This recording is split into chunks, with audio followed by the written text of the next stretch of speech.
مساء الخير عليكم جميعا. احنا النهارده في الويب سامت في قطر، ومعانا الغني عن التعريف جويش، الكو فاوندر والسي او لشركه اي سكول. تعالى نتكلم شويه على الوظائف بتاعه الاطفال والمستقبل اللي جاي بتاع شكل الوظائف للجيل اللي طالع ده هيبقى عامل ازاي.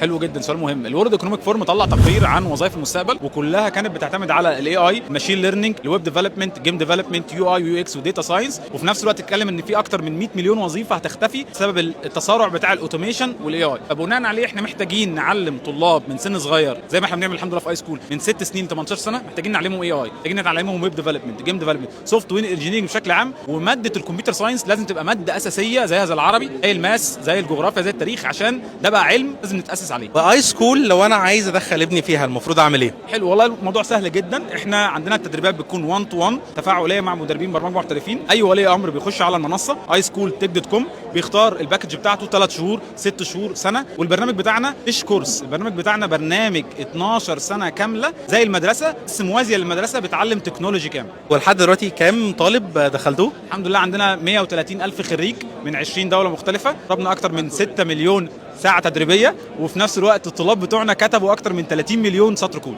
ما شاء الله، الله اكبر. يعني اتمنى لكم دايما التوفيق والنجاح وتكبروا اكتر واكتر. حبيبي ربنا يكرمك، وتشرفت بيك، فرصه سعيده.